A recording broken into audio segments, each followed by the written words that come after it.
दोस्तों आपके सामने एक सेंटेंस लिखा हुआ है शी डेयर्स टू स्विम, और उसी के नीचे एक और सेंटेंस लिखा है शी डेयर्स स्विम।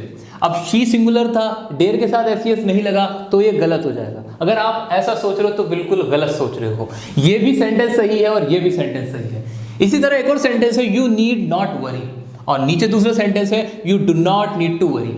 अब इनमें से कौन सा सही है? ये दोनों ही सही हैं। और क्यों सही है, क्या इनके पीछे का लॉजिक है, आज मैं आपको बताऊंगा इस वीडियो के अंदर। साथ ही साथ आपको सिखाऊंगा गॉटा का इस्तेमाल और सारी मॉडल वर्ब हम इसमें कवर करने जा रहे हैं। तो बने रहे वीडियो के एंड तक मेरे साथ। आइए सीखते हैं इन मॉडल वर्ब के इस्तेमाल।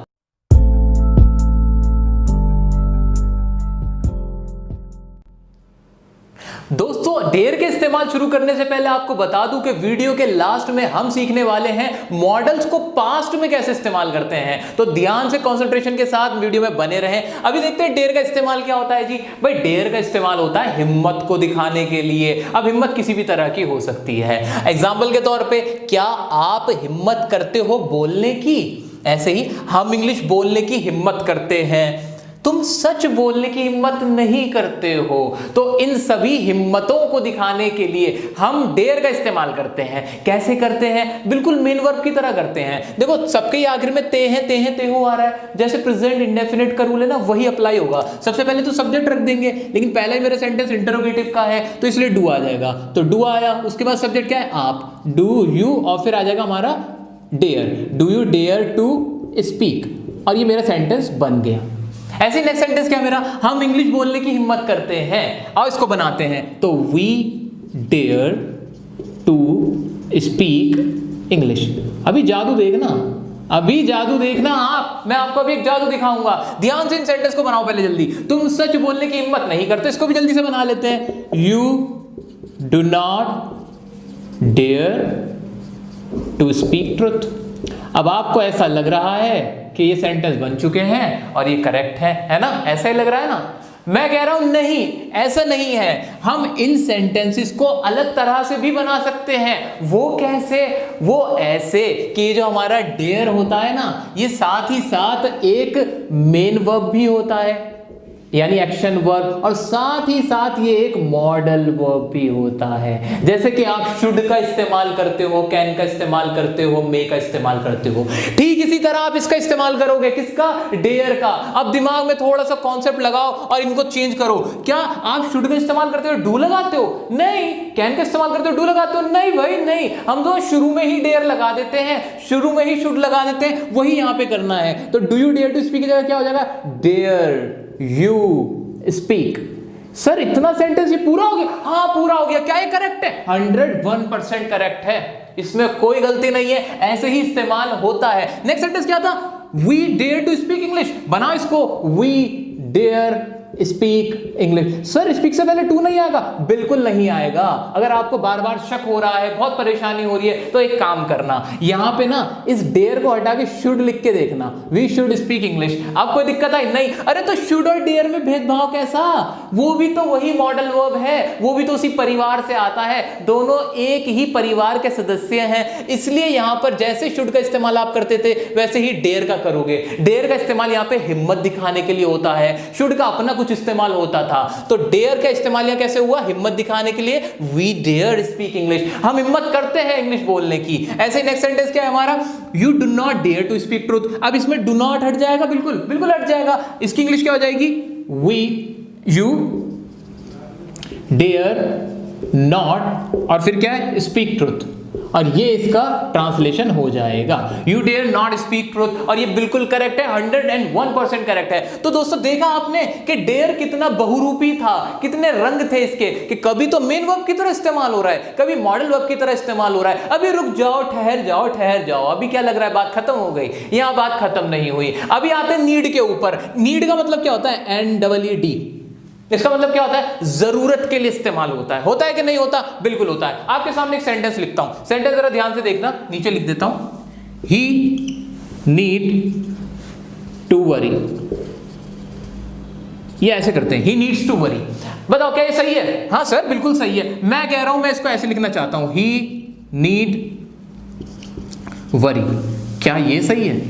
ये भी इतना ही सही है दोस्तों, क्योंकि इसके अंदर भी ये डेयर वाला ही कॉन्सेप्ट है। क्या कि नीड हमारा एक मेन वर्ब भी है और एक मॉडल वर्ब भी है। तो अब जो दूसरा वाला सेंटेंस था, यहां जब मैंने नीड का इस्तेमाल किया तो ये नीड एक मॉडल वर्ब की तरह इस्तेमाल हुआ, और मॉडल वर्ब के अंदर तो एस लगता ही नहीं है। यहां पे ना टू लगता है इन्फिनेटिव वाला, ना इसमें एस लगता है, ना इसकी फॉर्म चेंज होती है। और इसका मतलब यही हुआ कि उसको वरी करने की जरूरत है, उसे चिंता करने की जरूरत है। जब मैंने लिखा था ही नीड्स टू वरी, तब भी यही मतलब निकल रहा था कि उसे चिंता करने की जरूरत है। इसी तरह कुछ और भी सेंटेंस ले सकते हैं, he needs to come और he need come, दोनों ही सही हैं। she needs to cook और she need cook, ये भी सही है। तो कोई भी सेंटेंस आप बना सकते हो need का इस्तेमाल करते हुए as a modal verb और as a main verb, दोनों ही तरीके से ये करेक्ट होगा। आइए अब आगे बढ़ते हैं और कुछ और मॉडल वर्ब के इस्तेमाल समझते हैं। दोस्तों अब देखते हैं modal verb has to, have to, had to. इनका क्या कॉन्सेप्ट है? कुछ कॉन्सेप्ट नहीं है, बहुत ही आसान सी चीजें हैं। अगर आपको अब तक ये परेशान कर रही थी तो मेरा आपसे प्रॉमिस है अब आपको ये परेशान नहीं करेंगी। भाई देखो, हैज टू, हैव टू का इस्तेमाल कब करना है? जब आपको कोई काम करना ही है, मतलब कोई ऑप्शन नहीं है, आपको मजबूरी करना पड़ रहा है या आपकी जिम्मेदारी है, लेकिन वो आपको काम करना ही है। ऐसा हम बहुत बार बोलते हैं, यार मुझे आना पड़ता है, या मुझे आज ये करना ही है, मुझे ना क्रिकेट खेलना ही है, ठीक है, मुझे इंग्लिश बोलनी ही है, मुझे इंग्लिश बोलनी पड़ती है। अब ये पढ़ता वर्ड यूज कर लो या ही है वर्ड यूज कर लो, लेकिन आप ये दिखाना चाहते हो कि कोई काम है जो आपको करना ही है, आपकी जिम्मेदारी है, आपकी मजबूरी है, आपके पास ऑप्शन नहीं है, तो इस तरह के सेंटेंसेस के लिए आप इस्तेमाल करते हो हैज टू, हैव टू।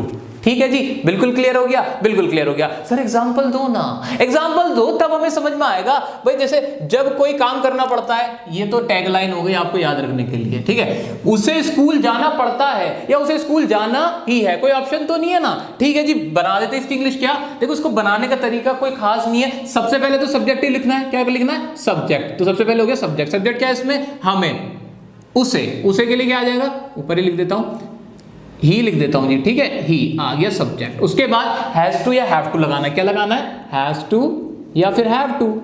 अब हैज टू किसके साथ, हैव टू किसके साथ? अरे दोस्तों, आपने हमारी टेंसेस की वीडियो जरूर देखी होगी, नहीं देखी तो जल्दी जाके देख लो ना, सारे टेंसेस क्लियर हो जाने हैं। वहां आपको पता चल जाएगा कि हैज किसके साथ आता है, हैव किसके साथ आता है। तो हैज टू सिंगुलर के साथ, हैव टू प्लूरल के साथ, आई के साथ भी हैव टू ही आएगा। तो ही सिंगुलर था तो क्या आ जाएगा? Has to, he has to. और अब क्या आ जाएगी? Main verb. मेन वर्ब क्या है इसके अंदर? स्कूल जाना, जाना मेन वर्ब थी, तो he has to go to school. बन गया सेंटेंस। हाँ बन गया, इतना ही आसान था दोस्तों ये। अच्छा सर एक बात बताओ, मस्ट का भी तो ऐसा इस्तेमाल होता था कि हमें काम करना ही चाहिए, एक तरह से ऑब्लिगेशन थी। जी हाँ दोस्तों, मस्ट का भी कुछ इस तरह से इस्तेमाल होता है, लेकिन मस्ट ना बहुत ज्यादा स्ट्रांग होता है in comparison to has to, have to. Has to, have to आपके नॉर्मल काम होते हैं जो आपको करने पड़ते हैं। मस्ट में आपको जिम्मेदारी दिलाई जाती है कि ये काम आपको करना ही चाहिए। तो ये डिफरेंस था मस्ट का हैज टू और हैव टू के बीच में, जो मैंने आपको अब क्लियर करा दिया है। आइए नेक्स्ट सेंटेंस देखते हैं। हमें इंग्लिश बोलनी पड़ती है, अब इसके लिए आ जाओ वी, मतलब अब कोई ऑप्शन नहीं है, बोलनी ही है। अब बनाओ तो वी, फिर हैज टू हैव टू लगा दूं, वी हैव टू, और फिर क्या आ जाएगा? स्पीक। और क्या बोलनी पड़ती है? हिंदी, इंग्लिश। ठीक है जी। नेक्स्ट क्या है? उन्हें क्रिकेट खेलना पड़ता है। अब भाई विराट कोहली क्रिकेट नहीं खेलेगा, धोनी नहीं क्रिकेट खेलेगा, तो बात कैसे बनेगी? तो दे हैव टू, क्योंकि प्लूरल था तो हैव टू आ गया, प्ले, और क्या? फुटबॉल ना, क्रिकेट। ठीक है, अब कोई भी सेंटेंस बनाओ, मजे से बन सकता है। मुझे बोलना नहीं पड़ता। अच्छा अब नेगेटिव आ गया, नेगेटिव में क्या करोगे? नेगेटिव में बस छोटा सा फंडा ये है कि आपका डू नॉट या डज नॉट लग जाता है। तो मुझे बोलना नहीं पड़ता, क्या हो जाएगा? आई, और फिर डू नॉट और सबके साथ have to. I do not have to speak. बन गया सेंटेंस। बस डू नॉट और डज नॉट का इस्तेमाल नेगेटिव के लिए होगा। फिर इंटरोगेटिव के लिए भी होगा। हाँ, नॉर्मल सा कॉन्सेप्ट है। इंटरोगेटिव में भी हेल्पिंग वर्ब आ जाएगी, डू नॉट, डज नॉट। ठीक है, क्या रवि को लिखना पड़ता है? बहुत लिखना पड़ता है रवि को, तो लिखते हैं भाई। तो डू आएगा, सिंगुलर है, डज आएगा ना, सो डज रवि, और सभी के साथ हैव टू राइट। बस रवि से पूछो कितना लिखता है वो। नेक्स्ट है, हमें वीडियोस देखनी पड़ती है, जल्दी से बनाओ। We have to watch the videos. अब मुझसे रहा नहीं जा रहा था इसको जल्दी से लिखने में, तो आप समझ ही गए होंगे इसकी इंग्लिश क्या होगी। मैंने चाइनीज लिखी है, आप इंग्लिश में लिखना। तो ये तो थे हैज टू हैव टू का इस्तेमाल। हैड टू का कहां होता है? अरे मेरे प्यारे बच्चों, मेरे प्यारे साथियों, हैड टू भी आपको आता है। बिल्कुल सही सुना आपने, आपको आता है हैड टू। कैसे आता है सुनो। देखो, has to have to present में बातें होती हैं, ये काम मुझे करना पड़ता है, ये काम मैं करना ही है मुझे। लेकिन जब मैं पास्ट में कहूं यही बात कि मैं स्कूल आना थोड़ी चाहता था, मुझे स्कूल आना पड़ा। मैं इंग्लिश बोलना थोड़ी चाहता था, मुझे इंग्लिश बोलनी पड़ी क्योंकि मुझे सबको इंप्रेस करना था। मैं खाना खाना थोड़ी चाहता था, मुझे खाना खाना पड़ा, वरना मेरा तो बिल्कुल मन नहीं था खाना खाने का। यानी पड़ा के सेंस में आवाज निकलेगी, पास्ट में आवाजें निकलेंगी। तो जैसे ये सेंटेंस था, उसे स्कूल जाना पड़ता है, अगर ये हो जाता कि उसे स्कूल जाना पड़ा, तो क्या चेंज होता? आप बताओ मुझे। हैज हैव टू की जगह क्या आ जाएगा? हैड टू आ जाएगा, बस और कुछ नहीं। इसी को सेंटेंस को चेंज कर दूं, और चेंज करते हैं। उसे स्कूल जाना पड़ता है, तो इसकी इंग्लिश क्या हो जाएगी? ही हैड टू, जाना पड़ा हो गया ना अब, he had to go to school. बस ऐसे ही, हाँ सारे ऐसे ही। हाँ अच्छा, इसको बनाओ, हमें इंग्लिश बोलनी पड़ती है की जगह हो जाएगा पड़ी, हमें इंग्लिश बोलनी पड़ी। भाई सारे अंग्रेज बैठे थे, मैं क्या करता, मेरे को इंग्लिश बोलनी पड़ी, तो इसकी इंग्लिश हो जाएगी we had to speak English. Next क्या था? उन्हें क्रिकेट खेलना पड़ा, पैसे मिल रहे थे, आईपीएल था, खेला, तो क्या हो जाएगा? They had to play cricket. Next क्या था? क्या मुझे बोलना नहीं पड़ा, अब नहीं वाला था। अब बताओ, डू या डज तो प्रेजेंट में था, पास्ट में क्या होगा दोस्तों? दिल से आवाज आए तो मुझे बताना कि पास्ट में क्या होगा। डू या डज का, डू या डज का पास्ट में डिड हो जाएगा। क्या हो जाएगा? डिड हो जाएगा। और डिड के बाद भी हैड टू लगाओगे? नहीं भाई, नहीं नहीं नहीं, डिड जब लग जाएगा, एक बार आपने सेकंड फॉर्म लगा दी, बार बार सेकंड फॉर्म नहीं लगाना। अब क्या हो जाएगा कि यहां क्या, ये मुझे बोलना नहीं पड़ता कि इंग्लिश क्या हो जाएगी? आई डिड लगेगा, डिड नॉट हो जाएगा, और फिर हैड टू की जगह हैव टू आ जाएगा, फिर हैव टू ही रहेगा। तो सेंटेंस क्या बन जाएगा? I did not have to speak. Sir ऐसा क्यों हुआ, यहाँ पे हैड क्यों नहीं आया, जबकि ऊपर वाले सेंटेंस में तो हैड चल रहा था, इसके अफर्मेटिव में हैड था और इसके नेगेटिव में हैव टू कैसे हो गया? दोस्तों यहाँ आपने ये जो लगाई है ना, ये सेकंड फॉर्म लगा दी, और जब आपने एक बार सेकंड फॉर्म लगा दी, यानी आपने बता दिया कि ये पास्ट का है, इसलिए बार बार फिर हम सेकंड फॉर्म यहाँ नहीं लगा सकते थे, इसलिए यहाँ हैड की जगह हैव आया। मैंने आपको लॉजिक भी दे दिया, कॉन्सेप्ट भी समझा दिया। तो मजा आया हो तो वीडियो को लाइक करना। नेक्स्ट है हमारा, हमें वीडियोस नहीं देखनी, हमें वीडियोस देखनी पड़ी, तो we had to watch the video. क्या रवि को लिखना पड़ा? Did Ravi have to write. इस तरह से आप सेंटेंस बना सकते हो, हैड टू वाले भी। तो मैंने साथ के साथ आपकी प्रैक्टिस भी करा दी, has to have to had to की। अच्छा एक बात बताओ, अगर यही चीज फ्यूचर में हो कि मुझे काम करना पड़ेगा, मुझे इंग्लिश बोलनी पड़ेगी, मुझे आने से इंग्लिश बोलने पड़ेगी, चीज नहीं, बहुत अच्छी चीज है, इंग्लिश बोलनी चाहिए आपको, ठीक है। तो ऐसे कोई भी सेंटेंस जो फ्यूचर में आपको करने पड़ेंगे, मुझे बर्तन धोने पड़ेंगे, ऐसा कुछ हो, फिर तो अब ये सारी चीजों के लिए क्या इस्तेमाल करोगे? दिमाग लगाओ थोड़ा सा, इतने मैं इसको रब कर लेता हूं। तो दोस्तों जब आपको फ्यूचर में कोई काम करना पड़ेगा या करना ही पड़ेगा, जब इस तरह की आप बातें बोलोगे, तब आप इस्तेमाल करोगे विल हैव टू का।